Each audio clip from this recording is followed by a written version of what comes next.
ನಾನು ದಿವ್ಯಾ ಟಿವಿ, ಶ್ರೀ ಸಿದ್ದರಾಮೇಶ್ವರ ಪ್ರೌಢಶಾಲೆ, ಚಿಕ್ಕಚಾಜೂರು, ಹೊಳಲ್ಕೆರೆ ತಾಲೂಕು, ಚಿತ್ರದುರ್ಗ ಜಿಲ್ಲೆ.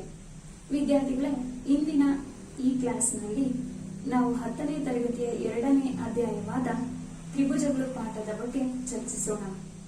ಈಗಾಗಲೇ ತ್ರಿಭುಜಗಳು ಪಾಠವನ್ನ ಒಂದು ಅವಧಿಯನ್ನ ಪೂರೈಸಿದ್ದೀವಿ. ಅದರಲ್ಲಿ ಏನೇನೆಲ್ಲ ಕಲಿತ್ವಿ ಅಂತ ಒಂದು ಸರಿ ಪುನರಾವರ್ತನೆ ಮಾಡೋದಾದ್ರೆ, ಮೊದಲಿಗೆ ಸರ್ವಸಮತೆ ಮತ್ತು ಸಮರೂಪತೆ ಅಂದ್ರೆ ಏನು ಅಂತ ವ್ಯಾಖ್ಯಾನಿಸಿದ್ವಿ. ವ್ಯಾಖ್ಯಾನದ ನಂತರ ಅವೆರಡರ ನಡುವೆ ಇರುವಂತಹ ವ್ಯತ್ಯಾಸವನ್ನ ನೋಡಿದ್ವಿ. ಈಗಾಗಲೇ ಗೊತ್ತು ನಿಮಗೆ, ಸರ್ವಸಮತೆ ಅಂದ್ರೆ ಎರಡು ಆಕೃತಿಗಳ ಆಕಾರ ಮತ್ತು ಗಾತ್ರ ಒಂದೇ ಆಗಿದ್ರೆ ಅದನ್ನ ಸರ್ವಸಮತೆ ಅಂತ ಕರಿತೀವಿ. ಸಮರೂಪತೆ ಅನ್ನೋದಾದ್ರೆ ಏನ್ ಹೇಳಿ, ಒಂದೇ ಆಕಾರ ಇರುತ್ತೆ ಆದ್ರೆ ಗಾತ್ರ ವಿಭಿನ್ನವಾಗಿರುತ್ತೆ ಅಂತ ಆಕೃತಿಗಳನ್ನ ಸಮರೂಪ ಆಕೃತಿಗಳು ಅಂತ ಕರಿತೀವಿ. ಹಾಗಾದ್ರೆ ಅವೆರಡರ ನಡುವೆ ಇರುವಂತಹ ವ್ಯತ್ಯಾಸವನ್ನ ಏನಂತ ತಿಳ್ಕೊಂಡಿದ್ವಿ? ಆಕಾರ ಮತ್ತು ಗಾತ್ರ ಎರಡೂ ಒಂದೇ ಇರೋದ್ರಿಂದ ಅವುಗಳ ವಿಸ್ತೀರ್ಣಗಳು ಸಹ ಸಮವಾಗಿರುತ್ತೆ. ಆದ್ರೆ ಸಮರೂಪತೆಯಲ್ಲಿ ಏನಾಯ್ತು, ಅವುಗಳ ಆಕಾರ ಒಂದೇ ಆದ್ರೆ ಗಾತ್ರ ವಿಭಿನ್ನವಾಗಿರೋದ್ರಿಂದ ವಿಸ್ತೀರ್ಣದಲ್ಲಿ ಬದಲಾವಣೆ ಆಗುತ್ತೆ. ಇನ್ನ ಎರಡನೇದಾಗಿ ಸಮರೂಪತೆಗೆ ಉದಾಹರಣೆಗಳನ್ನ ನೋಡ್ತಾ ಹೋದ್ವಿ. ಒಂದು ಫೋಟೋಗ್ರಾಫ್ ನೋಡಿದ್ವಿ, ಹೌದಾ? ಅಂದ್ರೆ ಒಬ್ಬೇ ವ್ಯಕ್ತಿಯ ವಿಭಿನ್ನ ಫೋಟೋಸ್ ನೋಡಿದ್ವಿ, ಅಂದ್ರೆ ವಿಭಿನ್ನ ಅಳತೆಯ ಫೋಟೋಗಳನ್ನ ನೋಡ್ತಾ ಹೋದ್ವಿ, ಹೌದಲ್ವಾ? ಅದೇ ರೀತಿ ಒಂದು ತಾಜ್ ಮಹಲಿನ ಚಿತ್ರ ತಗೊಂಡ್ವಿ, ಹೌದಾ? ಆ ತಾಜ್ ಮಹಲಿನ ಆಕಾರ ಒಂದೇ ಆದ್ರೆ ಗಾತ್ರ ವಿಭಿನ್ನವಾಗಿರುವಂತ 3 ತಾಜ್ ಮಹಲನ್ನ ನೋಡ್ತಾ ಹೋದ್ವಿ. ಅದೇ ರೀತಿ 2 ವೃತ್ತಗಳನ್ನ ತಗೊಂಡ್ವಿ, ಚೌಕ ತಗೊಂಡ್ವಿ, ಅದರಲ್ಲಿರುವಂತ ವ್ಯತ್ಯಾಸವನ್ನ ನೋಡ್ತಾ ಹೋದ್ವಿ. ಅದಾದ ನಂತರ ಸಮರೂಪತೆಗೆ ಬರೀ ಆಕಾರ ಮತ್ತೆ ಗಾತ್ರ ಅಷ್ಟೇನಾ ನಿರ್ಧರಿಸುವಂತ ಅಂಶ ಅಂತ ಒಂದ್ಸರಿ ಅವಲೋಕಿಸಿದ್ವಿ. ಅದಷ್ಟೇ ಸಾಧ್ಯ ಆಗಲ್ಲ. ಯಾವುದೇ ಒಂದು ಬಹುಭುಜಾಕೃತಿಯ ಸಮರೂಪತೆ ನಿರ್ಧರಿಸಬೇಕು ಅಂದ್ರೆ 2 ಮುಖ್ಯವಾದ ನಿಯಮಗಳನ್ನ ಕಲಿತೀವಿ. ಯಾವುದು ಆ 2 ನಿಯಮಗಳು ಅಂತ ನೋಡೋದಾದ್ರೆ, ಮೊದಲನೇದಾಗಿ 2 ಬಹುಭುಜಾಕೃತಿಗಳು ಸಮರೂಪಿಗಳಾಗಬೇಕಂದ್ರೆ ಏನಾಗಿರ್ಬೇಕು ಹೇಳಿ ನೋಡೋಣ? ಅವುಗಳ ಅನುರೂಪ ಕೋನಗಳು ಸಮವಾಗಿರ್ಬೇಕು. ಅದರ ಜೊತೆ 2ನೇ ನಿಯಮ ಏನ್ ಹೇಳುತ್ತೆ? ಅನುರೂಪ ಬಾಹುಗಳು ಸಮಾನುಪಾತದಲ್ಲಿ ಇರಬೇಕು. ಆಗಾದಾಗ ಮಾತ್ರ ಏನಾಗಿರುತ್ತೆ ಅಂದ್ರೆ 2 ಬಹುಭುಜಾಕೃತಿಗಳು ಸಮರೂಪಿ ಅಂತ ಹೇಳೋದಕ್ಕೆ ಸಾಧ್ಯ. ಅದೇ ರೀತಿ ಅದನ್ನ ಬಳಸ್ಕೊಂಡು ಅಭ್ಯಾಸ 2.1ರಲ್ಲಿರುವಂತಹ ಸಮಸ್ಯೆಗಳನ್ನ ಬಿಡಿಸಿದ್ವಿ. ಅದರ ಜೊತೆಗೆ ಸಮರೂಪತೆಯನ್ನ ತ್ರಿಭುಜಗಳಿಗೆ ವ್ಯಾಖ್ಯಾನಿಸಿದ್ವಿ, ಹೌದಲ್ವಾ? 2 ತ್ರಿಭುಜಗಳು ಸಮರೂಪಿಗಳು ಆಗ್ಬೇಕಂದ್ರೆ ಅಲ್ಲೂ ಸಹ ಏನಾಗಿರ್ಬೇಕು? ಅನುರೂಪ ಕೋನಗಳು ಸಮವಾಗಿರ್ಬೇಕು ಮತ್ತು ಅನುರೂಪ ಬಾಹುಗಳು ಸಮಾನುಪಾತದಲ್ಲಿ ಇರಬೇಕು. ಆಗ ಮಾತ್ರ 2 ತ್ರಿಭುಜಗಳು ಸಮರೂಪಿ ಅಂತ ಹೇಳೋದಕ್ಕೆ ಸಾಧ್ಯ ಆಗೋದು, ಹೌದಲ್ವಾ? ಇದಿಷ್ಟು ಅಂಶಗಳನ್ನ ಹಿಂದಿನ ತರಗತಿಯಲ್ಲಿ ಕಲಿತಿದ್ವಿ.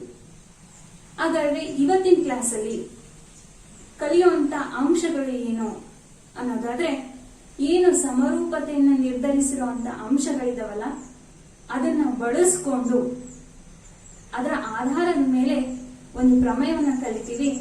ಯಾವ್ದದು ಅಂದ್ರೆ ಮೂಲ ಸಮಾನುಪಾತತೆಯ ಪ್ರಮೇಯ ಅಥವಾ ಟೇಲ್ಸ್ ನ ಪ್ರಮೇಯ ಅಂತ ಕರಿತೀವಿ. ಮತ್ತು 2ನೇ ಕಲಿಕಾಂಶ ಏನು ಅಂದ್ರೆ ಟೇಲ್ಸ್ ನ ಪ್ರಮೇಯದ ವಿಲೋಮವನ್ನ ಕಲಿತೀವಿ. ಅದೇ ತರನೇ 3ನೇ ಕಲಿಕಾಂಶ ಏನು ಅಂದ್ರೆ ಪ್ರಮೇಯವನ್ನ ಆಧರಿಸಿದ ಅಂದ್ರೆ ಟೇಲ್ಸ್ ನ ಪ್ರಮೇಯವನ್ನ ಆಧರಿಸಿದ ಕೆಲವು ಸಮಸ್ಯೆಗಳನ್ನ ಬಿಡಿಸ್ತಾ ಹೋಗ್ತೀವಿ. ಹಾಗಾದ್ರೆ ವಿದ್ಯಾರ್ಥಿಗಳೇ, ಈಗ ಟೇಲ್ಸ್ ನ ಪ್ರಮೇಯವನ್ನ ಸಾಧಿಸೋಣ. ಸಾಧಿಸೋದಕ್ಕಿಂತ ಮುಂಚೆ ಈ ಪ್ರಮೇಯವನ್ನ ಟೇಲ್ಸ್ ನ ಪ್ರಮೇಯ ಅಂದ್ರೆ ಮೂಲ ಸಮಾನುಪಾತತೆಯ ಪ್ರಮೇಯವನ್ನ ಟೇಲ್ಸ್ ನ ಪ್ರಮೇಯ ಅಂತ ಯಾಕೆ ಕರೀತೀವಿ ಅಂತ ಒಂದು ಸರಿ ತಿಳ್ಕೊಳ್ಳೋಣ. ಯಾಕೆ ಟೇಲ್ಸ್ ನ ಪ್ರಮೇಯ ಅಂತ ಇದನ್ನ ಬೇಸಿಕ್ ಪ್ರೊಪೋರ್ಷನಾಲಿಟಿ ಥಿಯರಂ ಅನ್ನ ಕರೀತೀವಿ ಅಂತ ಹೇಳೋದಾದ್ರೆ, ಗ್ರೀಕ್ನ ಪ್ರಖ್ಯಾತ ಗಣಿತಜ್ಞರಾದ ಥೇಲ್ಸ್ ಏನ್ ಮಾಡ್ತಾರೆ ಅಂದ್ರೆ ಎರಡು ಸಮಕೋನೀಯ ತ್ರಿಭುಜಗಳ ಅನುರೂಪ ಬಾಹುಗಳು ಸಮಾನುಪಾತದಲ್ಲಿ ಇರುತ್ತೆ ಅಂತ ತಿಳಿಸ್ಕೊಡ್ತಾರೆ. ಆ ತಿಳಿಸ್ಕೊಟ್ಟಾಗ ಅದನ್ನ ಸಾಧಿಸ್ಬೇಕಲ್ವಾ, ಆ ಸಾಧನೆಯಲ್ಲಿ ಮೂಲ ಸಮಾನುಪಾತತೆಯ ಪ್ರಮೇಯವನ್ನ ಬಳಸ್ತಾರೆ. ಹಾಗಾಗಿ ಮೂಲ ಸಮಾನುಪಾತತೆಯ ಪ್ರಮೇಯವನ್ನ ಥೇಲ್ಸ್ನ ಪ್ರಮೇಯ ಅಂತ ಈಗ ನಾವು ಕರಿತಾ ಇದ್ದೀವಿ. ಪ್ರಮೇಯವನ್ನ ಸಾಧಿಸೋದಕ್ಕಿಂತ ಮುಂಚೆ ಒಂದು ಸರಿ ಪ್ರಮೇಯದ ಸಾಧನೆ ಮಾಡಬೇಕಾದ್ರೆ ಬರುವಂತ ಹಂತಗಳನ್ನ ನೋಡ್ತಾ ಹೋಗೋಣ. ಮೊದಲನೇದಾಗಿ ಹೇಳಿಕೆ, ಪ್ರಮೇಯದ ಹೇಳಿಕೆ. ಎರಡನೇದೇನು, ಹೇಳಿಕೆಯ ಆಧಾರದ ಮೇಲೆ ನಾವೇನು ಡಯಾಗ್ರಾಮ್ ಡ್ರಾ ಮಾಡ್ತೀವಲ್ಲ, ರಚಿಸ್ತೀವಲ್ಲ ಚಿತ್ರವನ್ನ, ಅದ್ರ ನಂತರ ಅದರ ಆಧಾರದ ಮೇಲೆ ಕೊಟ್ಟಿರುವಂತ ಹೇಳಿಕೆಯಲ್ಲಿ ಪ್ರಮೇಯದ ಸಾಧನೆಗೆ ಇರುವಂತ ಅಂಶಗಳು, ಅದನ್ನ ದತ್ತ ಅಂತ ಕರಿತೀವಿ, ಹೌದಲ್ವಾ? ಅದ್ರ ನಂತರ ಪ್ರಮೇಯದಲ್ಲಿ ನಾವೇನು ಸಾಧಿಸ್ಬೇಕಾಗಿರುತ್ತಲ್ಲ ಅದನ್ನ ಏನಂತ ಕರಿತೀವಿ ಅಂದ್ರೆ ಸಾಧನೀಯ ಅಂತ ಕರಿತೀವಿ, ಹೌದಲ್ವಾ? ಕೊನೆಯದಾಗಿ ಅದಕ್ಕಿಂತ ಮುಂಚೆ ವಿದ್ಯಾರ್ಥಿಗಳೇ, ಏನಾದ್ರೂ ನಿಮಗೆ ಕೊಟ್ಟಿರುವಂತ ದತ್ತ ಚಿತ್ರದಲ್ಲಿ ಪ್ರಮೇಯದ ಸಾಧನೆಯನ್ನ ಮಾಡೋದಕ್ಕೆ ಕೆಲವೊಂದು ರಚನೆಗಳನ್ನ ಮಾಡ್ಕೋಬೇಕಾಗುತ್ತೆ. ಅದು ಎಲ್ಲಾ ಪ್ರಮೇಯಗಳಲ್ಲೂ ಅವಶ್ಯಕತೆ ಇಲ್ಲ.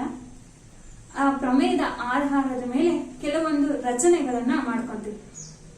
ಆ ಹಂತನೇ ರಚನೆ. ಅದರ ನಂತರ ಪ್ರಮೇಯದ ಸಾಧನೆಯನ್ನ ಮಾಡ್ತಾ ಹೋಗ್ತೀವಿ.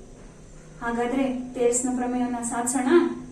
ಇಲ್ಲಿ ನೋಡಿ ವಿದ್ಯಾರ್ಥಿಗಳೇ, ಪ್ರಮೇಯದ ಹೇಳಿಕೆಯನ್ನು ಈಗಾಗಲೇ ನಾನು ತಗೊಂಡಿದ್ದೀನಿ.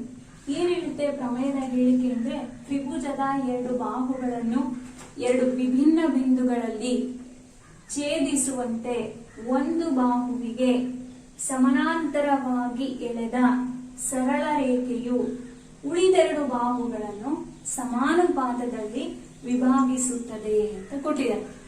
ನಿಮಗೆ ಸ್ಟೇಟ್ಮೆಂಟ್ ಕೊಟ್ಟಿದ್ದಾರೆ. ಅದರ ಆಧಾರದ ಮೇಲೆ ಪ್ರಮೇಯದ ಸಾಧನೆಯನ್ನ ಮಾಡಬೇಕು. ಫಸ್ಟ್ ನೀವು ಮಾಡ್ಬೇಕಾಗಿರೋ ಕೆಲಸ ಏನು ಅಂದ್ರೆ, ಕೊಟ್ಟಿರೋಂತ ಹೇಳಿಕೆಯನ್ನ ಅರ್ಥ ಮಾಡ್ಕೋಬೇಕು. ಇಲ್ಲಿ ನೋಡಿ, ತ್ರಿಭುಜದ ಅಂದ್ರೆ ನೀವು ಯಾವ ಆಕೃತಿ ಬರ್ಕೋಬೇಕು ಅಂತ ಗೊತ್ತಾಗಿದೆ ಅಲ್ವಾ? ಯಾವುದು? ತ್ರಿಭುಜ. ಆ ತ್ರಿಭುಜದಲ್ಲಿ ಎರಡು ಬಾಹುಗಳನ್ನು, ತ್ರಿಭುಜದಲ್ಲಿ 3 ಬಾಹುಗಳಿರುತ್ತೆ, ಹೌದಾ? ಅದರಲ್ಲಿ 2 ಬಾಹುಗಳನ್ನು 2 ವಿಭಿನ್ನ ಬಿಂದುಗಳಲ್ಲಿ ಛೇದಿಸಬೇಕು. ಒಂದು ಬಾಹುವಿಗೆ ಅಂದ್ರೆ 3ನೇ ಬಾಹುವಿಗೆ ಸಮಾನಾಂತರವಾಗಿ ಎಳೆದ ಸರಳ ರೇಖೆಯು ಉಳಿದೆರಡು ಬಾಹುಗಳನ್ನು ಸಮಾನುಪಾತದಲ್ಲಿ ವಿಭಾಗಿಸುತ್ತದೆ ಅಂತ ಇದೆ. ಇಲ್ಲಿ ಕೊಟ್ಟಿರೋದೇನು? ತ್ರಿಭುಜದ 2 ಬಾಹುಗಳನ್ನ 2 ವಿಭಿನ್ನ ಬಿಂದುಗಳಲ್ಲಿ ಏನಾಗ್ತಿದೆ, 3ನೇ ಬಾಹುಗೆ ಸಮಾನಾಂತರವಾಗಿ ಎಳೆದಂತ ರೇಖೆ ಆ ಬಾಹುಗಳನ್ನ ಸಮಾನುಪಾತದಲ್ಲಿ ವಿಭಾಗಿಸುತ್ತೆ. ನೀವು ಸಾಧಿಸಬೇಕಾಗಿರೋದು ಇಲ್ಲಿ ನೋಡಿ, ಬಾಹುಗಳನ್ನ ಸಮಾನುಪಾತದಲ್ಲಿ ವಿಭಾಗಿಸುತ್ತದೆ ಅನ್ನೋದು. ಕೊಟ್ಟಿರೋದೇನು? ತ್ರಿಭುಜದಲ್ಲಿ ಏನಾಗಿದೆ, 2 ವಿಭಿನ್ನ ಬಾಹುಗಳಲ್ಲಿ ಒಂದು ಬಾಹುವಿಗೆ ಆ ಎಳೆದಂತ ರೇಖೆ ಏನಾಗಿರುತ್ತೆ, ಸಮಾನಾಂತರವಾಗಿ ಇರುತ್ತೆ ಅಂತ ಇದೆ, ಹೌದಾ? ಹಾಗಾದ್ರೆ ನೆಕ್ಸ್ಟ್ ಸ್ಟೆಪ್ ಮಾಡ್ಬೇಕಾಗಿರೋದು ನಾವೇನು, ಡಯಾಗ್ರಾಮ್ ಹಾಕೋಬೇಕಲ್ವಾ? ಈಗ ನಾನು ದತ್ತ ತ್ರಿಭುಜ ABC ಅನ್ನ ತಗೊಳ್ತೇನೆ.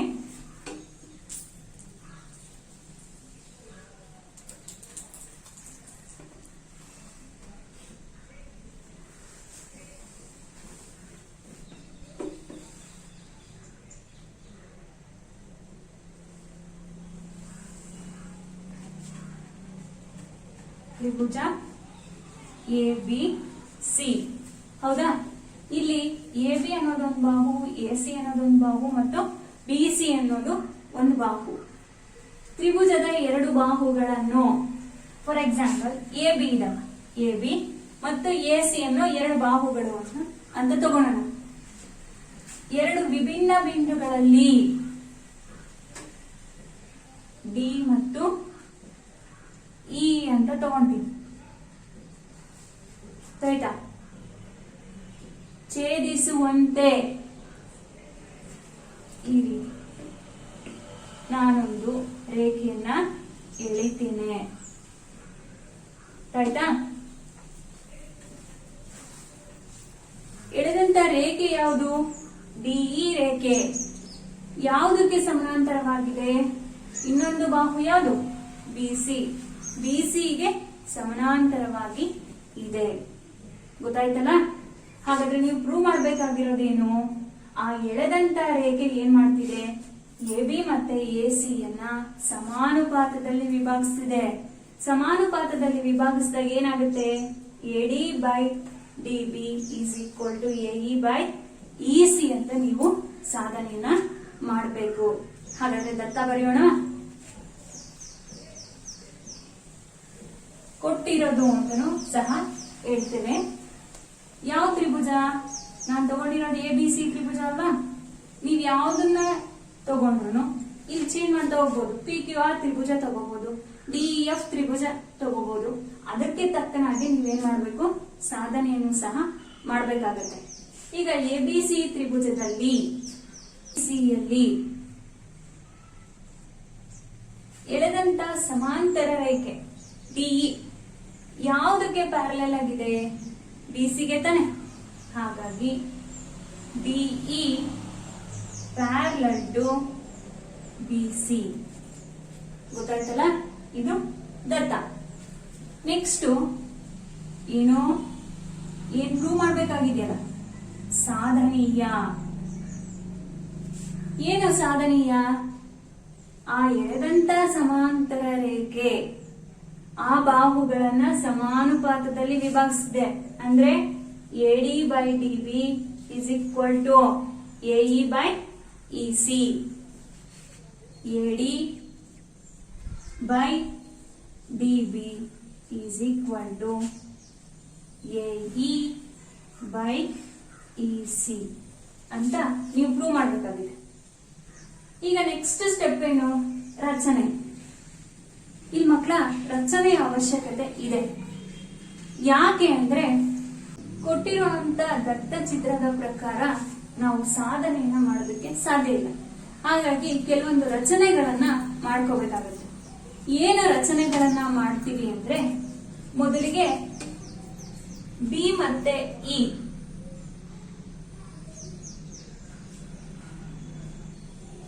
ಬಿ ಮತ್ತು ಇ, ಸಿ ಮತ್ತು ಡಿ ಗಳನ್ನ ಸೇರಿಸಬೇಕು.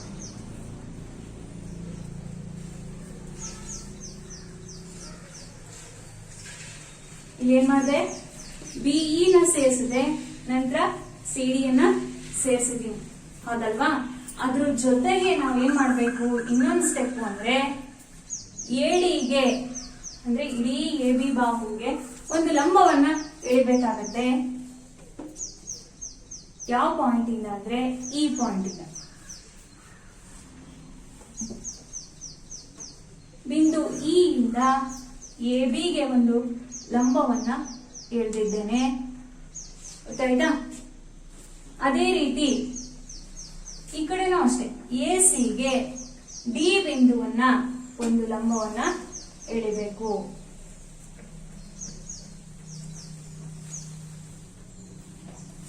ಆಯ್ತಾ? ಲಂಬ ಎಳೆದಾದ್ಮೇಲೆ ಮಾರ್ಕ್ ಮಾಡ್ಬೇಕು ತಾನೆ.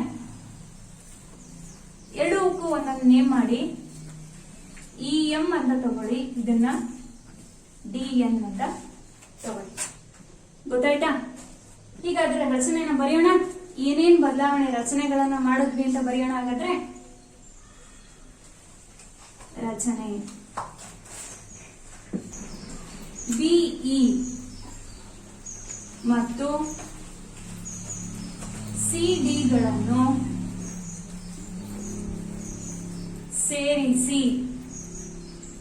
ಸೇರಿಸಿದೀವಲ್ವಾ?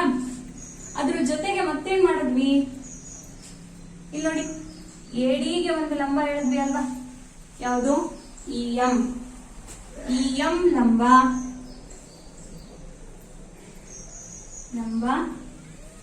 ಎಡಿ ಮತ್ತು ಡಿಎನ್ ಲಂಬ ಯಾವುದು? ಎಇ.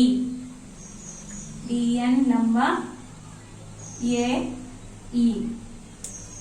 ಆಯ್ತಾ? ಇದರ ನಂತರ ಏನು? ಸಾಧನೆ.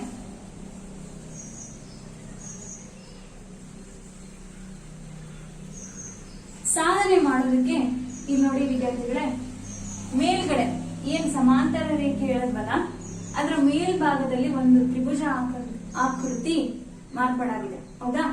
ಯಾವ್ದದು? ADE ತ್ರಿಭುಜ.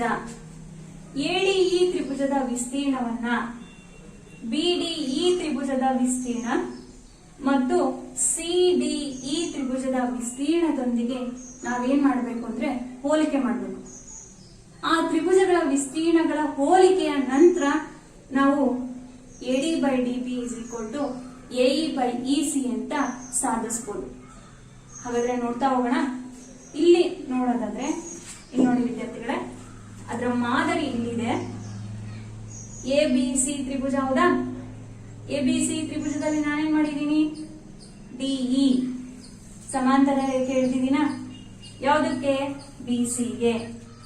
BCಗೆ ಎಳೆದ ನಂತರ ಇಲ್ಲಿ ನೋಡಿ BE ಮತ್ತು CD ಗಳನ್ನ ಸೇರಿಸಿದ್ವಿ. ಈ ಯೆಲ್ಲೋ ಕಲರ್ ಲೈನ್ ಇದೆಯಲ್ಲ, ಅದು CD ಯನ್ನ ತೋರಿಸಿದ್ರೆ, ಈ ವೈಟ್ ಕಲರ್ ಲೈನ್ ಇದ್ರೊಳಗಡೆ ಇದೆ, ಇದು ಏನ್ ಮಾಡುತ್ತೆ ಅಂದ್ರೆ B ಯನ್ನ ತೋರಿಸುತ್ತೆ.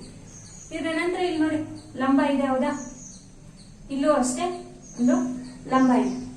ಈಗ ಎರಡು ತ್ರಿಭುಜ ಇಲ್ಲಿ ನೋಡಿ, BDE ಅಂದ್ರೆ ಈ ವೈಟ್ ಕಲರ್ ಇದೆಯಲ್ಲ, ಈ ತ್ರಿಭುಜ, ಮತ್ತು CDE ಅಂದ್ರೆ ಯೆಲ್ಲೋ ಕಲರ್ ಟ್ರಯಾಂಗಲ್. ಇದನ್ನ ಮೇಲ್ಗಡೆ ಪಿಂಕ್ ಕಲರ್ ಟ್ರಯಾಂಗಲ್ ಇದೆಯಲ್ಲ, ADE ವಿಸ್ತೀರ್ಣದ ಜೊತೆ ಹೋಲಿಕೆ ಮಾಡ್ಬೇಕು. ಗೊತ್ತಾಯ್ತಲ್ಲ? ಈಗ ನಿಮಗೆ ಅರ್ಥ ಆಗಿದೆ ಅಂತ ಅನ್ಕೊಂತಾ ಇದೀವಿ. ಅರ್ಥ ಆಗಿದೆಯಾ ಮಾದರಿನ ನೋಡಿ? ಹಾಗಾದ್ರೆ ಏನು ನಮ್ಮ ಮೊದಲನೇ ಸ್ಟೆಪ್ಪು? ತ್ರಿಭುಜ ADE ವಿಸ್ತೀರ್ಣ ಹೋಲಿಕೆ ಮಾಡಿ ಕಂಪ್ಯಾರಿಸನ್ ಮಾಡ್ತಿದೀವಿ ಅಂದಾಗ ಡಿವೈಡೆಡ್ ಬೈ ತ್ರಿಭುಜ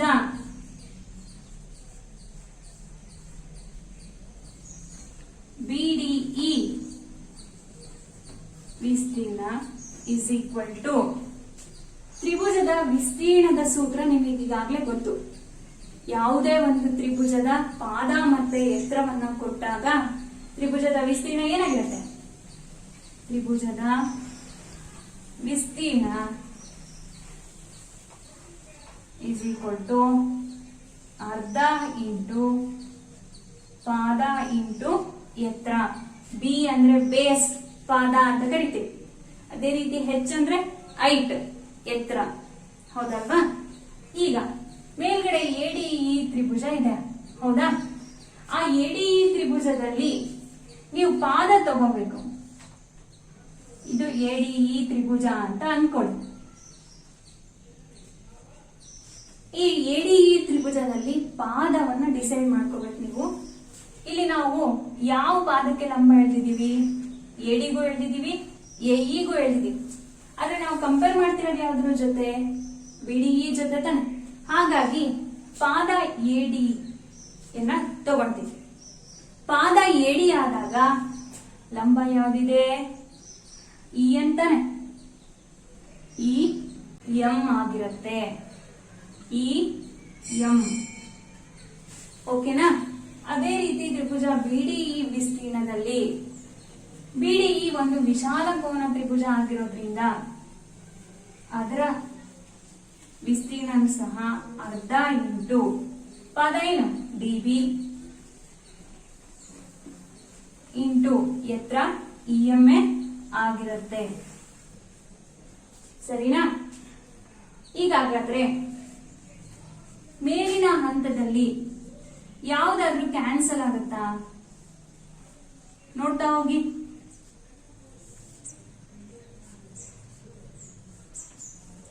ಆಗುತ್ತಲ್ವಾ? ಯಾವುದು? EM ಮತ್ತು EM ಹಾಫ್ ಇಂಟು ಹಾಫ್. ಹೌದಾ? ಉಳಿಯೋದೇನು? AD/DB.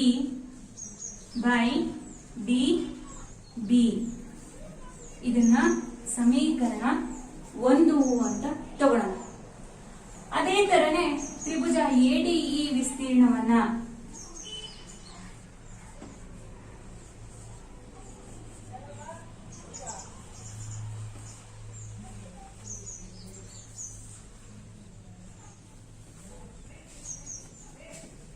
ಕೆಳಗಡೆ ತ್ರಿಭುಜ CDE ವಿಸ್ತೀರ್ಣದ ಜೊತೆ ಹೋಲಿಕೆ ಮಾಡಿದಾಗ ಏನಾಗುತ್ತೆ?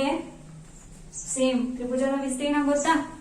ಅರ್ಧ ಇಂಟು ಪಾದ ಇಂಟು ಎತ್ತರ, ಅರ್ಧ ಇಂಟು ಪಾದ. ಈಗ ಆಲ್ರೆಡಿ AD ತಗೊಂಡಿದೀವಲ್ವಾ, ನೀವು ಕಂಪೇರ್ ಮಾಡ್ತಿರೋದು ಯಾವುದು? CDE ತ್ರಿಭುಜ ಜೊತೆ ತಾನೆ.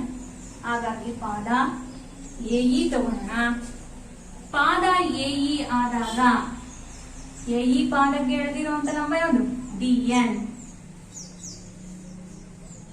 ಬೈ ತ್ರಿಭುಜ CDE ವಿಸ್ತೀರ್ಣ ಹಾಫ್ ಇಂಟು ಪಾದ ಏನು? EC ಇಂಟು ಇದಕ್ಕೂ ಅಷ್ಟೇ ಮೊದಲನೇ ಏನು ತ್ರಿಭುಜ BDE ವಿಸ್ತೀರ್ಣದಲ್ಲಿ ಪಾದ ಮತ್ತೆ ಎತ್ತರ ತಗೊಂಡ್ವಲ್ಲ, ಅದೇ ರೀತಿ CDE ತ್ರಿಭುಜಕ್ಕೂ ಎತ್ತರ ಏನಾಗುತ್ತೆ ಅಂದ್ರೆ DN ಆಗಿರುತ್ತೆ. ಇಲ್ಲೂ ನೋಡಿ, half into AE into DN by half into EC into DN. ಇಲ್ಲೂ ಸಹ ಕ್ಯಾನ್ಸಲ್ ಆಗುತ್ತೆ, ಹೌದಾ? ಅರ್ಧ ಅರ್ಧ ಕ್ಯಾನ್ಸಲ್ ಆಗುತ್ತೆ, DN ಕ್ಯಾನ್ಸಲ್ ಆಗುತ್ತೆ. ಉಳಿಯೋದೇನು? AE by EC. ಇದನ್ನ ಸಮೀಕರಣ 2 ಅಂತ ತಗೊಂಡಿವಿ. ಸಮೀಕರಣ 2. ಸಮೀಕರಣ 1 ಮತ್ತೆ 2ನ್ನ ಒಂದ್ಸರಿ ಹೋಲಿಕೆ ಮಾಡಿ. ವಿಸ್ತೀರ್ಣವನ್ನ ಹೋಲಿಕೆ ಮಾಡಿದಾಗ ಇಲ್ಲಿ ನೋಡಿ, ತ್ರಿಭುಜ ADE ವಿಸ್ತೀರ್ಣ BDE ಜೊತೆನೂ ಅನುಪಾತದಲ್ಲಿದೆ, ಅದೇ ರೀತಿ CDE ಜೊತೆನೂ ಅನುಪಾತದಲ್ಲಿ ಇದೆ. ಹಾಗಾದ್ರೆ BDE ವಿಸ್ತೀರ್ಣ ಮತ್ತು CDE ವಿಸ್ತೀರ್ಣಗಳು ಸಮ ಆದ್ರೆ ನಾವು ಪ್ರಮೇಯವನ್ನ ಸಾಧಿಸಬಹುದಲ್ವಾ? ಅವು ಸಮ ಆಗ್ತವ? ಒಂದ್ಸರಿ ಗಮನಿಸಿ. ಇಲ್ಲಿ ನೋಡಿ, ಈಗ ಆಲ್ರೆಡಿ ಹೇಳಿದೆ, ಹೌದಾ? ತ್ರಿಭುಜ ADE ಮತ್ತು ತ್ರಿಭುಜ BDE ಅನುಪಾತದಲ್ಲಿದೆ. ತ್ರಿಭುಜ ADE ಜೊತೆ BDEನೂ ಸಹ, ತ್ರಿಭುಜ ADE ಜೊತೆ CDEನೂ ಸಹ ಏನಾಗಿದೆ? ಅನುಪಾತದಲ್ಲಿ ಇದೆ. ಅಂದ್ರೆ ನಾವು ಮಾಡ್ಬೇಕಾಗಿರೋದೇನು? ADE ತ್ರಿಭುಜದ ಜೊತೆ ಇರುವಂತಹ BDE ಮತ್ತು CDE ತ್ರಿಭುಜಗಳು, ಈ ತ್ರಿಭುಜಗಳ ವಿಸ್ತೀರ್ಣಗಳು ಸಮ ಆಗ್ತವ? ಸಮ ಆದ್ರೆ ನಮ್ಮ ಪ್ರಮೇಯದ ಸಾಧನೆ AD by DB is equal to AE by EC ಆಗುತ್ತೆ. ಆಗುತ್ತಾ? ಒಂದ್ಸರಿ ನೋಡಿ ಈ ಮಾದರಿನ. ನೋಡ್ತಾ ಇದ್ದೀರಾ ಅಲ್ವಾ?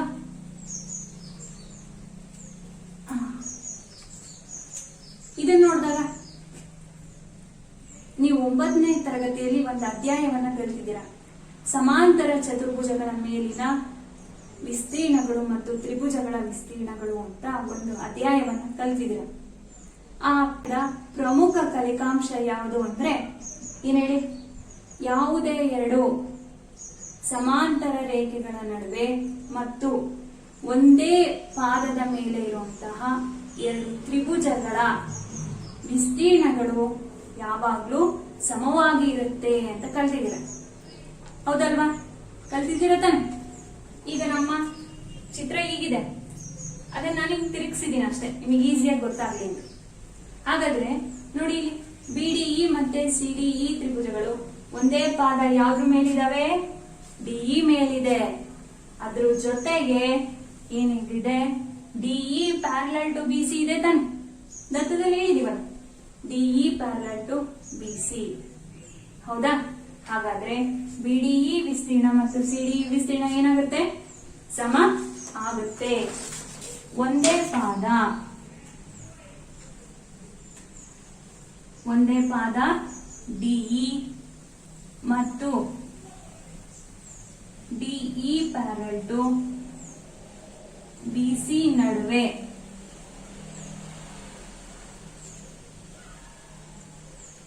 ತ್ರಿಭುಜ BDE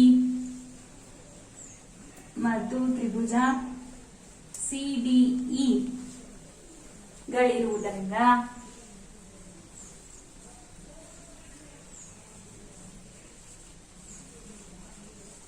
ಅವುಗಳ ವಿಸ್ತೀರ್ಣಗಳೇನಾಗ್ತವೆ? ವಿಸ್ತೀರ್ಣ ತ್ರಿಭುಜ BDE ಈಕ್ವಲ್ಸ್ ಟು ವಿಸ್ತೀರ್ಣ ತ್ರಿಭುಜ CDE. ಈಗ ವಿಸ್ತೀರ್ಣಗಳು ಸಮ ಆದ್ರೆ ತ್ರಿಭುಜ ADE ಬೈ BDE ಏನಾಯ್ತು? AD ಬೈ DB ಆಯ್ತಾ? ಅದೇ ರೀತಿ ತ್ರಿಭುಜ ADE ಬೈ CDE ಜಾಗದಲ್ಲಿ BDE ಆಗ್ಬೋದಾ? LHS ಸಮ ಆಗೋದ್ರೆ RHS ಏನಾಗುತ್ತೆ? ಸಮ ಆಗುತ್ತೆ ತಾನೆ. ಸ್ವಯಂ ಸಿದ್ಧ ಒಂದನ್ನ ಕಲ್ತಿದ್ರೆ ಒಂದೇ ಅಂಶಕ್ಕೆ ಸಮವಾಗಿರುವ ಅಂಶಗಳು ಪರಸ್ಪರ ಏನಾಗಿರುತ್ತವೆ? ಒಂದಕ್ಕೊಂದು ಸಮ ಆಗಿರುತ್ತೆ ತಾನೆ. ಈಗ BDE ಮತ್ತೆ CDE ತ್ರಿಭುಜಗಳು ಪರಸ್ಪರ ವಿಸ್ತೀರ್ಣಗಳ ಸಮ ಆಗಿರೋದ್ರಿಂದ LHS ಏನಾಯ್ತು? ಸಮ ಆಯ್ತಾ? ಒಂದೇ ಅಂಶಕ್ಕೆ ಸಮವಾಗಿರುವ ಅಂಶಗಳು AD by DB AE by EC ಗಳು ಸಹ ಏನಾಗ್ತವೆ? ಸಮ ಆಗ್ತದೆ. ಇದನ್ನ ಸಮೀಕರಣ 3 ಅಂತ ತಗೊಳ್ಳೋದಾದ್ರೆ 1, 2 ಮತ್ತು 3ರಿಂದ ಹಾಗೂ ಸ್ವಯಂ ಸಿದ್ಧ 1ರಿಂದ ನಮ್ಮ ಪ್ರಮೇಯದ ಸಾಧನೆ ಇದೆ AD by DB is equal to AE by EC ಆಗಿರುತ್ತದೆ. ಗೊತ್ತಾಯ್ತಲ್ಲ? ಅರ್ಥ ಆಗಿದೆ ತಾನೆ? ಒಂದು ಸರಿ ಪುನರಾವರ್ತನೆ ಮಾಡೋಣ. ಏನಿತ್ತು ತ್ರಿಭುಜ ಪ್ರಮೇಯದ ಹೇಳಿಕೆ? ತ್ರಿಭುಜದ ಎರಡು ಬಾಹುಗಳನ್ನು ಎರಡು ವಿಭಿನ್ನ ಬಿಂದುಗಳಲ್ಲಿ ಛೇದಿಸುವಂತೆ ಒಂದು ಬಾಹುವಿಗೆ ಸಮಾನಾಂತರವಾಗಿ ಎಳೆದ ಸರಳ ರೇಖೆಯು ಉಳಿದೆರಡು ಬಾಹುಗಳನ್ನು ಸಮಾನುಪಾತದಲ್ಲಿ ವಿಭಾಗಿಸುತ್ತದೆ. ಹೌದಲ್ವಾ? ಆ ಹೇಳಿಕೆಗೆ ತಕ್ಕ ಹಾಗೆ ನಾವೇನ್ ಮಾಡ್ಕೊಂಡ್ವಿ? ಚಿತ್ರ ರಚನೆ ಮಾಡ್ಕೊಂಡ್ವಿ ಅಲ್ವಾ? ರಚನೆ ಆದ್ಮೇಲೆ ತ್ರಿಭುಜ ABC ಯಲ್ಲಿ DE parallel to BC. Next ಸಾಧನೆಯ ಏನು? ಬಾಹುಗಳ ಸಮಾನುಪಾತತೆ ಹೇಗಿದೆ? AD by DB is equal to AE by EC. ಅದಷ್ಟೇ ಸಾಕಾಗದೆ ಇರೋದ್ರಿಂದ ಏನ್ ಮಾಡಿದ್ವಿ? ಸ್ವಲ್ಪ ರಚನೆಗಳನ್ನ ಮಾಡ್ಕೊಂಡ್ವಿ ತಾನೆ. ಏನ್ ರಚನೆ ಮಾಡ್ಕೊಂಡ್ವಿ? BE ಮತ್ತು CD ಗಳನ್ನ ಸೇರಿಸಿದ್ವಿ.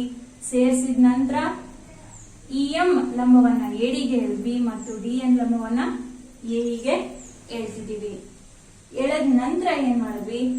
ಅಲ್ಲಿ ರೂಪುಗೊಂಡಂತಹ ಎರಡು ತ್ರಿಭುಜಗಳು, ಒಂದು BDE ಮತ್ತೊಂದು CDE ತ್ರಿಭುಜಗಳನ್ನ ADE ತ್ರಿಭುಜದ ವಿಸ್ತೀರ್ಣದೊಂದಿಗೆ ಹೋಲಿಕೆ ಮಾಡಿ ನಾವು ಏನು ಪ್ರಮೇಯದ ಸಾಧನೆ AD by DB is equal to AE by EC ಅನ್ನ ಪಡ್ಕೊಂಡ್ವಿ. ಇಲ್ಲಿವರೆಗೂ ನಾವು ಥೇಯಸ್ನ ಪ್ರಮೇಯದ ಸಾಧನೆಯನ್ನ ಮಾಡಿದ್ವಿ. ಹೌದಲ್ವಾ? ಹಾಗಾದ್ರೆ ಅದರ ವಿಲೋಮ ಪ್ರಮೇಯದ ಸಾಧನೆಯನ್ನ ನೋಡಬೇಕಲ್ವಾ? ಏನ್ ಹೇಳುತ್ತೆ ವಿಲೋಮ ಪ್ರಮೇಯದ ಹೇಳಿಕೆ ಅನ್ನೋದಾದ್ರೆ, ತ್ರಿಭುಜದ ಯಾವುದಾದರೂ ಎರಡು ಬಾಹುಗಳನ್ನು ಸಮಾನುಪಾತದಲ್ಲಿ ವಿಭಾಗಿಸುವ ರೇಖೆಯು ಅದರ ಮೂರನೇ ಬಾಹುವಿಗೆ ಸಮಾನಾಂತರವಾಗಿರುತ್ತದೆ. ಅಲ್ಲೇನ್ ಹೇಳಿದ್ರು? ಈಗಾಗ್ಲೇ ಆ ಎಳೆದಂತ ರೇಖೆ ಸಮಾನಾಂತರವಾಗಿದೆ. ಆ ಸಮಾನಾಂತರವಾಗಿರುವಂತ ರೇಖೆ ಬಾಹುಗಳನ್ನ ಸಮಾನುಪಾತದಲ್ಲಿ ವಿಭಾಗಿಸುತ್ತದೆ ಅಂತ ಸಾಧಿಸಿದೆ ಅಂತ ಹೇಳಿದ್ರು. ವಿಲೋಮ ಅಲ್ವಾ? ಉಲ್ಟಾ ಆಗುತ್ತೆ ತಾನೆ. ಏನು? ಈಗ ಸಮಾನುಪಾತದಲ್ಲಿ ಇದೆ ಅಂತ ಅವರೇ ಕೊಟ್ಟಿದ್ದಾರೆ. ನೀವೇನ್ ಮಾಡ್ಬೇಕು? ಆ ವಿಭಾಗಿಸಿರುವಂತ ರೇಖೆ ಮೂರನೇ ಬಾಹುಗೆ ಸಮಾನಾಂತರವಾಗಿದೆ ಅಂತ ಪ್ರೂವ್ ಮಾಡ್ಬೇಕು. ಪ್ರೂವ್ ಮಾಡಕ್ಕೆ ನೆಕ್ಸ್ಟ್ ಸ್ಟೆಪ್ ಏನ್ ಮಾಡ್ಬೇಕು? ನಾವು ಒಂದು ರಚನೆಯನ್ನ ಮಾಡ್ಕೋಬೇಕು ತಾನೆ. ಈಗ ತ್ರಿಭುಜ ABC ಅನ್ನ ತಗೊಳ್ತೀನಿ. ABC ಅನ್ನೋ ಒಂದು ತ್ರಿಭುಜ.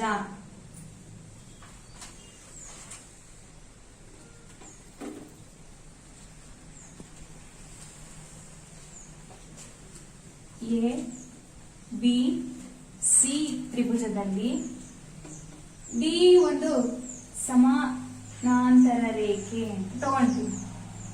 ಯಾವುದಕ್ಕೆ ಸಮಾನಾಂತರ? ಬಿಸಿಗೆ ಸಮಾನಾಂತರವಾಗಿದೆ.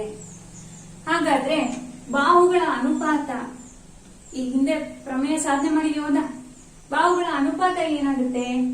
ಎಡಿ by DB is equal to AE by EC. ಬರೆಯೋಣ ದತ್ತನ.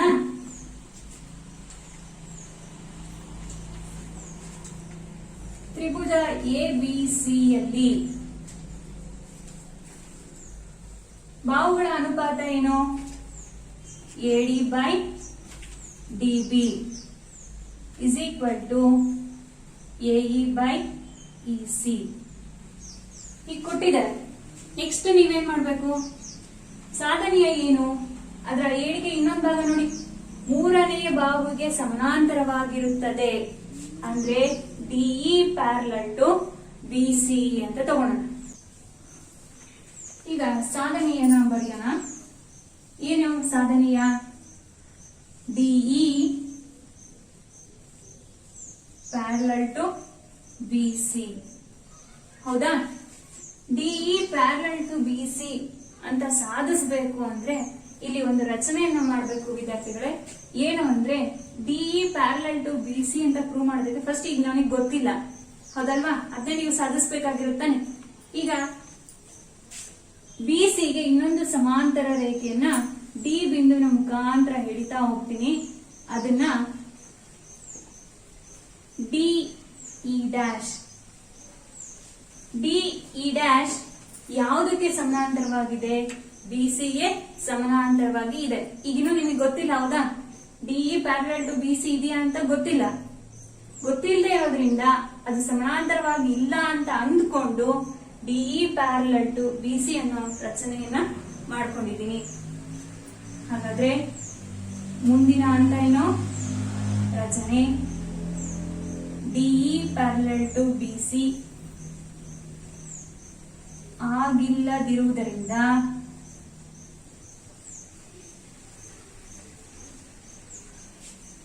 DE dash parallel to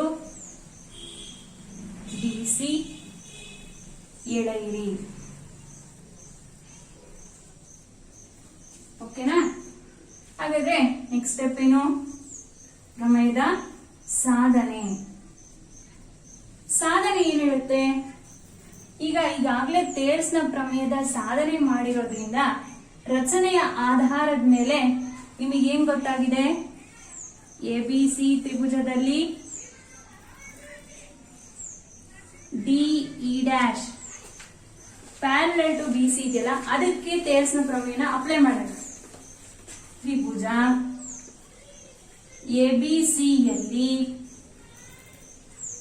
DE dash parallel to BC ಆದಾಗ ಬಾಹುಗಳ ಅನುಪಾತ ಏನಾಗುತ್ತೆ? AD by DB is equal to AE dash by E dash C. ಯಾವುದನ್ನು ಬಳಸಿ ಬರ್ತಾ ಇದೆ ಹೇಳಿ? ಥೇಲ್ಸ್ನ ಪ್ರಮೇಯ ತಾನೆ? ಥೇಲ್ಸ್ನ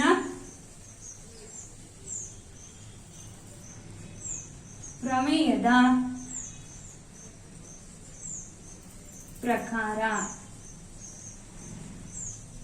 ಓಕೆನಾ? ಆದ್ರೆ ಇಲ್ಲಿ ದತ್ತದಲ್ಲಿ ನಾವು ಕೊಟ್ಟಿದ್ದಾರೆ ನೋಡಿ, ಏನು?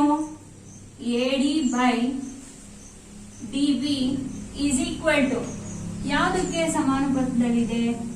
AE by E C. ಎಲ್ಲಿಂದ ಬರ್ಕೊಂಡ್ವಿ? ದತ್ತದಿಂದ ತಾನೆ. ಇವೆರಡನ್ನ ಕಂಪೇರ್ ಮಾಡಿ. AD by DB is equal to AE dash by E dash C.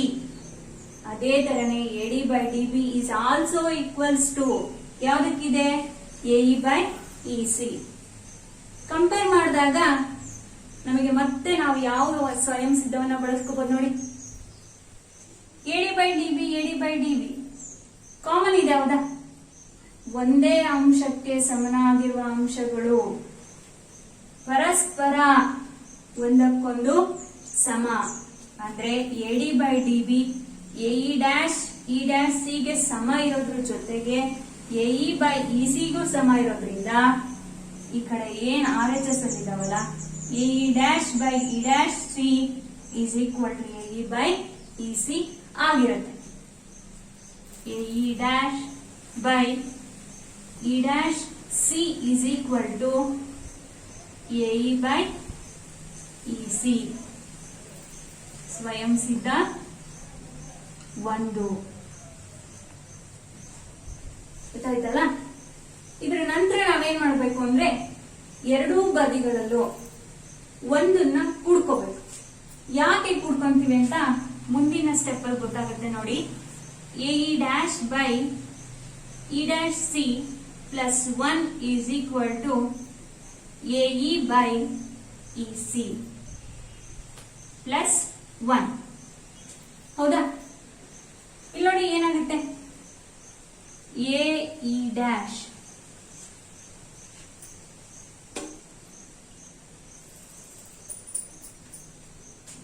AE dash ಇಲ್ಲಿ ಛೇದ ಏನಿದೆ E ಡ್ಯಾಶ್ C ತಾನೆ. ಅದೇ LCM ಅಂತ ಇಟ್ಕೊಂಡ್ರೆ ನಾವು ಪೂರ್ಣಾಂಕಗಳಲ್ಲಿ ನಾವೇನು ಅಂಕಗಣಿತದಲ್ಲಿ ಮಾಡ್ತೀವಲ್ಲ, ಛೇದಗಳು ವಿಭಿನ್ನವಾದಾಗ ಲಾಸ ತಗೊಂತೀವಲ್ಲ, ಅದೇ ಹೇಳ್ತೇನೆ. E ಡ್ಯಾಶ್ C ಪ್ಲಸ್ ಮೇಲೆ ಏನಾಗುತ್ತೆ E dash C is equal to ಅದೇ ತರನೇ ಈ ಕಡೆನೂ AE by EC by EC. ಮೇಲ್ಗಡೆ ನೋಡಿ AE dash plus E dash C is equal to AC ನ AC by E dash C is equal to, ಇಲ್ಲೂ ಅಷ್ಟೇ AE by EC is equal to AC ನ AC ಬೈ EC. ಅಂಶಗಳು ಸಮವಾಗಿದಾವೆ, ಛೇದನೂ ಸಮ ಆಗುತ್ತೆ ಯಾವಾಗ E ಡ್ಯಾಶ್ E ನಲ್ಲಿ ವಿಲೀನವಾದಾಗ ನಮ್ಮ ಪ್ರಮೇಯದ ಸಾಧನೆಯ ಏನಿದೆ DE ಪ್ಯಾರಲಲ್ ಟು BC ಆಗುತ್ತೆ. ಗೊತ್ತಾಯ್ತಲ್ಲ ವಿದ್ಯಾರ್ಥಿಗಳೇ? ನಾವು DE ಪ್ಯಾರಲಲ್ ಟು BC ಆಗಿಲ್ಲ ಅಂತ ತಗೊಂಡು ಒಂದು ರಚನೆಯನ್ನ ಮಾಡ್ಕೊಂಡ್ವಿ. ಏನೋ DE ಪ್ಯಾರಲಲ್ ಟು BC ಆದಾಗ ಬಂದಿರುವಂತ ಟೇಲ್ಸ್ ನ ಪ್ರಮೇಯದ ಆಧಾರದ ಪ್ರಕಾರ ಬಾಹುಗಳ ಅನುಪಾತ ಇದಾಗಿದೆ. ದತ್ತದ ಆಧಾರದ ಮೇಲೆ AE dash by E dash C is equal to AE by EC ಅಂತ ತಗೊಂಡ್ವಿ ತಾನೆ. ಅದರ ಎರಡೂ ಬದಿಗೂ ಪ್ಲಸ್ 1 ಅನ್ನ ಕೂಡಿದಾಗ ಏನಾಗುತ್ತೆ, AC by E dash C is equal to AC by EC. ನಾವು ಅನ್ಕೋಬಹುದು E ನಲ್ಲಿ E ಡ್ಯಾಶ್ ವಿಲೀನವಾದಾಗ ಏನಾಗುತ್ತೆ, DE ಪ್ಯಾರಲಲ್ ಟು BC ಆಗ್ಲೇಬೇಕು ತಾನೆ. E ಇಸ್ ಈಕ್ವಲ್ ಟು ಅಂದ್ರೆ ಎರಡೂ ಪಾಯಿಂಟ್ ಒಂದತ್ರನೇ ಇದಾವೆ ಅಂದಾಗ DE ಪ್ಯಾರಲಲ್ ಟು BC ಆಗುತ್ತಲ್ವಾ. ಇಲ್ಲಿವರೆಗೂ ನಾವು ಥೇಲ್ಸ್ ನ ಪ್ರಮೇಯ ಅಥವಾ ಮೂಲ ಸಮಾನುಪಾತತೆಯ ಪ್ರಮೇಯವನ್ನ ಸಾಧಿಸಿದ್ವಿ ಮತ್ತು ಅದರ ವಿಲೋಮ ಪ್ರಮೇಯ, ಥೇಲ್ಸ್ ನ ವಿಲೋಮ ಪ್ರಮೇಯದ ಸಾಧನೆಯನ್ನು ಸಹ ನೋಡಿದ್ವಿ. ಹಾಗಾದ್ರೆ ಈಗ ಪ್ರಮೇಯವನ್ನ ಆಧರಿಸಿದ ಸಮಸ್ಯೆಗಳನ್ನ ನೋಡ್ತಾ ಹೋಗೋಣ. ಮೊದಲನೇ ಲೆಕ್ಕ ತಗೊಂಡಿದ್ದೀನಿ. ತ್ರಿಭುಜ ABC ಯಲ್ಲಿ DE ಪ್ಯಾರಲಲ್ ಟು BC ಆದ್ರೆ EC ಯ ಬೆಲೆಯನ್ನ ಕಂಡುಹಿಡಿಯಿರಿ ಅಂತ ಕೊಟ್ಟಿದ್ದಾರೆ. ಚಿತ್ರ ಇಲ್ಲೇ ಇದೆ. ABC ತ್ರಿಭುಜ ಅಂತ ಹೇಳಿದ್ದಾರೆ, DE ಪ್ಯಾರಲಲ್ ಟು BC ಅಂತ ಕೊಟ್ಟಾಗಿದೆ. AD ಯ ಬೆಲೆ ಎಷ್ಟಿದೆ, 1.5 centimetre. AD is equal to 1.5 centimetre. DB ಎಷ್ಟಿದೆ, 3 ಸೆಂಟಿಮೀಟರ್. ಅದೇ ರೀತಿ AE ಎಷ್ಟಿದೆ, 1 ಸೆಂಟಿಮೀಟರ್ ಇದೆ. ಹೌದಾ? ನೀವು ಕಂಡುಹಿಡಿಬೇಕಾಗಿರೋದು ಯಾವ್ದ್ರ ಬೆಲೆ, EC ಯ ಬೆಲೆ. ಈಗ ನೀವು ಪ್ರಮೇಯ ಕಲಿತಿದ್ದೀರ, ಥೇಲ್ಸ್ ನ ಪ್ರಮೇಯ. ಏನಿಡುತ್ತೆ ಥೇಲ್ಸ್ ನ ಪ್ರಮೇಯ? ಒಂದು ತ್ರಿಭುಜದಲ್ಲಿ ಎರಡು ಬಾಹುಗಳನ್ನ ಎರಡು ವಿಭಿನ್ನ ಬಿಂದುಗಳಲ್ಲಿ ಛೇದಿಸುವಂತೆ ಒಂದು ಬಾಹುಗೆ ಸಮಾನಾಂತರವಾಗಿ ಎಳೆದಂತ ರೇಖೆಯು ಉಳಿದೆರಡು ಬಾಹುಗಳನ್ನು ಸಮಾನುಪಾತದಲ್ಲಿ ವಿಭಾಗಿಸುತ್ತೆ. ಈಗ ಬರ್ಕೊಳ್ಳೋಣ. AD by dB is equal to AE by EC. ಇದು ಆಲ್ರೆಡಿ ಅವ್ರು ಕೊಟ್ಟಿದ್ದಾರಲ್ವಾ, ತ್ರಿಭುಜ ABC ಯಲ್ಲಿ DE ಪ್ಯಾರಲಲ್ ಟು BC ಅಂತ ಕೊಟ್ಟಿದ್ದಾರೆ ತಾನೆ. ಹಾಗಾಗಿ ಥೇಲ್ಸ್ ನ ಪ್ರಮೇಯದ ಪ್ರಕಾರ ನಾವು ಬರ್ಕೊಂಡಿದೀವಿ AD by DB is equal to AE by EC.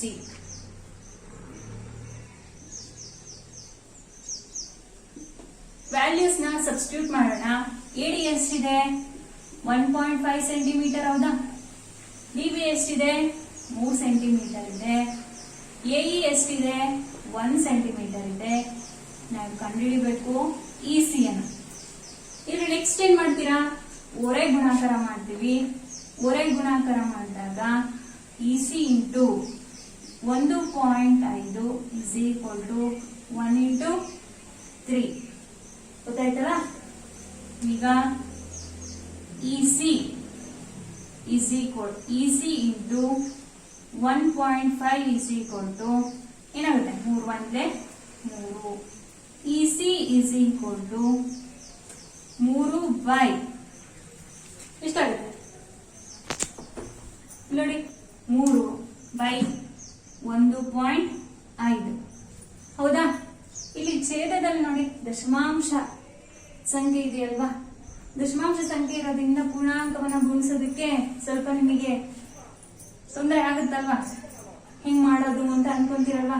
ಏನೂ ಇಲ್ಲ ಮಕ್ಕಳ. ಛೇದದಲ್ಲಿ ಒಂದು ಅಂಕೆ ಆದ್ಮೇಲೆ ಏನಿದೆ? ದಶಮಾಂಶ ಬಿಂದು ಇದೆ ತಾನೆ.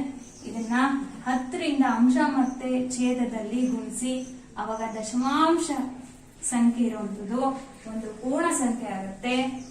3 10 30 ಬೈ 1.5 ಇಂಟು 10 ಅಂದ್ರೆ 15. ಇವಾಗ ಈಸಿಯಾಗಿ ಭಾಗಿಸ್ಬೋದಲ್ವಾ? 15 1 15 2 ಅಂದ್ರೆ EC ಯ ಬೆಲೆ ಎಷ್ಟಾಯ್ತು? 2 ಸೆಂಟಿಮೀಟರ್. ಹೌದಾ? ಈಗ ಮೊದಲೇ ಸಮಸ್ಯೆ ಬಿಡಿಸ್ತಿದ್ವಿ ಅಲ್ವಾ? ಹಾಗಾದ್ರೆ ಇನ್ನೊಂದು ಸಮಸ್ಯೆ ಇಲ್ಲಿ ತಗೊಂಡಿದ್ದೀನಿ. ಏನಾಗುತ್ತೆ? E ಮತ್ತು F ಬಿಂದುಗಳು ಕ್ರಮವಾಗಿ ತ್ರಿಭುಜ PQR ನ PQ ಮತ್ತು PR ಗಳ ಮೇಲಿನ ಬಿಂದುಗಳಾದರೆ EF ಪ್ಯಾರಲಲ್ ಟು QR ಆಗಿದೆಯೇ ಪರೀಕ್ಷಿಸಿ ಅಂತ ಕೊಟ್ಟಿದ್ದಾರೆ. ಅಲ್ಲಿ PE, EQ, PF ಮತ್ತೆ FR ಗಳ ಬೆಲೆಗಳನ್ನ ವಿಭಿನ್ನವಾಗಿ 2 ಸಮಸ್ಯೆಗಳಲ್ಲಿ ಕೊಟ್ಟಿದ್ದಾರೆ. ಅದರಲ್ಲಿ ಮೊದಲನೇ ಸಮಸ್ಯೆನ ತಗೊಳ್ತಾ ಇದ್ದೀನಿ. ಅದರಲ್ಲಿ ನೋಡಿ PE, QE, PF ಮತ್ತೆ RF ಥೇಲ್ಸ್ ನ ಪ್ರಮೇಯದ ಪ್ರಕಾರ ಏನಾಗಿದೆ ಅಂದ್ರೆ PE by EQ ಅನುಪಾತವನ್ನ ಬರ್ಕೊಳ್ಳೋಣ. PE by EQ. PE ಬೆಲೆ ಏನಿದೆ? 3.9. ಹೌದಾ? QE ನ ಬೆಲೆ ಏನಿದೆ? 3 ಸೆಂಟಿಮೀಟರ್ ಇದೆ. ಹೌದಾ? ಅದ್ರ ಜೊತೆ PF by RF ಬಾಹುಗಳ ಅನುಪಾತ ಏನ್ ಬರುತ್ತಲ್ಲ, ಅವೆರಡೂ ಪರಸ್ಪರ ಸಮ ಆಯ್ತು ಅಂದ್ರೆ EF ಪ್ಯಾರಲಲ್ ಟು QR ಆಗಿದೆ ಅಂತ ತಾನೆ. ಥೇಲ್ಸ್ ನ ವಿಲೋಮ ಪ್ರಮೇಯ ಸಾಧನೆ ಮಾಡಿದ್ವಲ್ಲ, ಅದರ ಆಧಾರದ ಮೇಲೆ ಈ ಸಮಸ್ಯೆಯನ್ನ ಬಿಡಿಸೋದು. ಹಾಗಾದ್ರೆ ಬಾಹುಗಳು ಸಮಾನುಪಾತದಲ್ಲಿ ಇದಾವ? ಇಲ್ಲಿ ನೋಡಿ 3.9 ಡಿವೈಡೆಡ್ ಬೈ 3 ಇದೆ. ಕ್ಯಾನ್ಸಲ್ ಮಾಡಿ 3 1 ಪಾಯಿಂಟ್ ಇದು 3 1.3 ಬಂತು. ಹೌದಾ? ಅದೇ ರೀತಿನೇ ನೋಡಿ PF ಬೈ RF ತಗೊಳ್ಳೋಣ. ಅಲ್ಲೇನಾಗಿದೆ? 3.6 ಬೈ 2.4 ಇದೆ. 2 ದಶಮಾಂಶ ಸಂಖ್ಯೆಗಳ ಪಾಯಿಂಟ್ ಆದ್ಮೇಲೆ ಎಷ್ಟು ಅಂಕೆ ಇದಾವೆ? ಒಂದೊಂದು ಅಂಕೆ ಇದೆ ತಾನೆ. ಹಾಗಾದ್ರೆ ಮೇಲೆ ಅಂಶ ಮತ್ತು ಛೇದದಲ್ಲಿ 10ರಿಂದ ಗುಣಿಸ್ಕೊಳ್ಳೋಣ. 10ರಿಂದ ಗುಣಿಸಿದಾಗ ಏನಾಗುತ್ತೆ? ಇಲ್ಲಿ 36 ಬೈ 24. 12 2 ನೋಡ್ರಿ 24.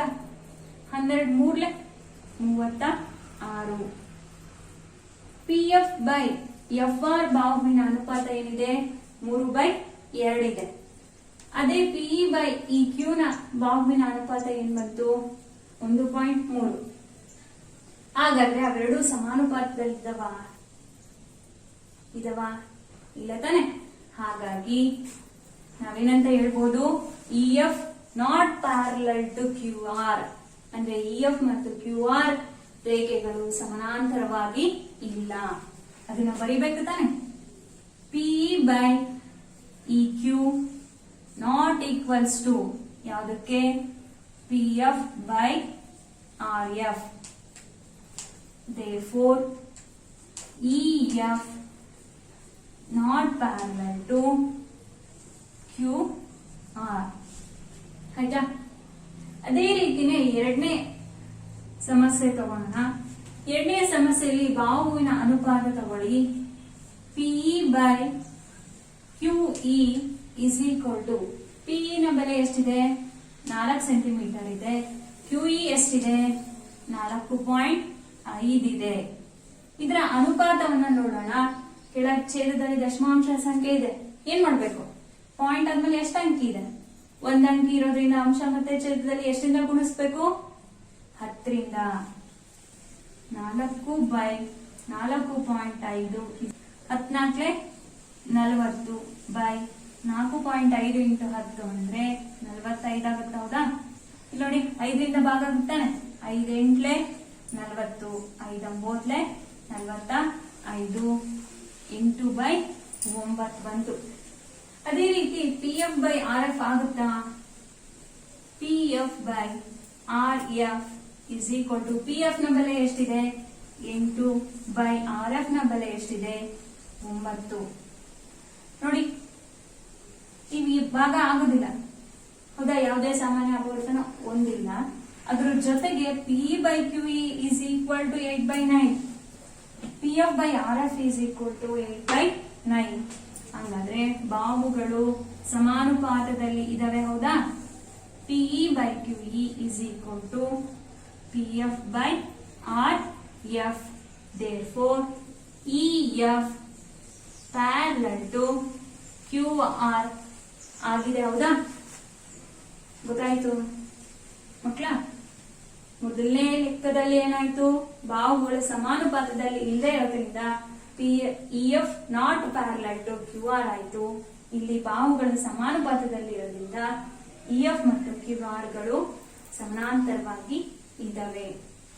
ಇವತ್ತಿನ ತರಗತಿಯಲ್ಲಿ ವಿದ್ಯಾರ್ಥಿಗಳೇ, ನಾವು ಕಲಿತಂತ ಕಲಿಕಾಂಶಗಳನ್ನ ಒಂದು ಸರಿ ಪುನರಾವರ್ತನೆ ಮಾಡೋದಾದ್ರೆ ಏನೇನೆಲ್ಲ ಕಲ್ತ್ವಿ? ಮೊದಲಿಗೆ ಥೇಲ್ಸ್ ನ ಪ್ರಮೇಯ ಅಥವಾ ಮೂಲ ಸಮಾನುಪಾತತೆಯ ಪ್ರಮೇಯವನ್ನ ಥೇಲ್ಸ್ ನ ಪ್ರಮೇಯ ಅಂತ ಯಾಕೆ ಕರೀತಾ ಇದ್ದೀವಿ ಮತ್ತು ಅದರ ಸಾಧನೆಯನ್ನ ನೋಡಿದ್ವಿ. ಅದರ ಜೊತೆಗೆ ಅದರ ವಿಲೋಮ ಪ್ರಮೇಯವನ್ನು ನೋಡಿದ್ವಿ. ಹೌದಲ್ವಾ? ಪ್ರಮೇಯವನ್ನ ಆಧರಿಸಿದ ಸಮಸ್ಯೆಗಳನ್ನ ಬಿಡಿಸಿದ್ವಿ. ಹಾಗಾದ್ರೆ ನಿಮ್ಗೆ ಗೃಹಪಾಠ ಕೊಡ್ಲೇಬೇಕಲ್ವಾ? ಮಾಡ್ತೀರಾ?